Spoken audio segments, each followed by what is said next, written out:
திருநெல்வேலி லோக்சபா தொகுதியில் காங்கிரஸ் கட்சி சார்பில் போட்டியிட முன்னாள் MP Peter Alphonse, Nanguneri sitting MLA Ruby Manoharan ஆகியோரின் பெயர்கள் பரிசீலனையில் உள்ளது.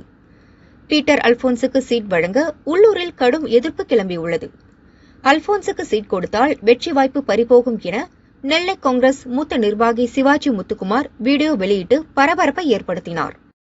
மாதரம் இன்று சத்தியமூர்த்தி பவனிலிருந்து சத்தியமூர்த்தி, காந்தி மகான், நேரு, காமராஜர், கக்கன், சிவாஜி கணேசனை வணங்கி ராகுல் காந்தி 2024ஆம் ஆண்டு டெல்லியில் பிரதமராக காங்கிரஸ் ஆட்சி அமைக்க சபதமேற்போம். திருநெல்வேலி பாராளுமன்ற தொகுதி காங்கிரசுக்கு ஒதுக்கப்பட்டுள்ளது. இதில் பல மண்ணின் மைந்தர்கள் பணம் கட்டி இருக்கிறார்கள், சீட்டு கேட்டு போராடுகிறார்கள். ஆனால் திருநெல்வேலி மண்ணுக்கும் காங்கிரஸ் தொண்டர்களுக்கும் சம்பந்தமே இல்லாத பீட்டர் அல்போன்ஸுக்கு சீட்டு கொடுப்பதற்காக ஒரு கூட்டம் வேலை செய்கிறது. காங்கிரஸை அழிப்பதற்காக வேலை செய்கிறது.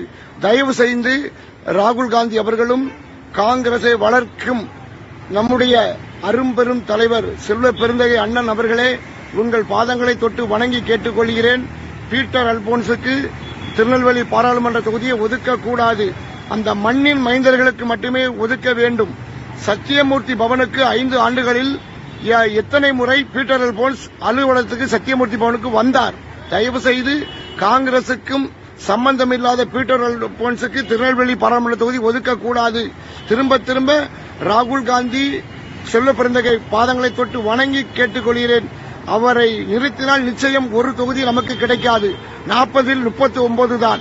தயவு செய்து தலைமை உணர்ந்து காங்கிரசுக்கு திருநெல்வேலி மண்ணின் மைந்தர்களுக்கு, குறிப்பாக இளைஞர்களுக்கு ஒதுக்கி தர வேண்டும். ராகுல் காந்தியை பிரதமர் ஆக்கிட. ஜெய் ஹிந்த்.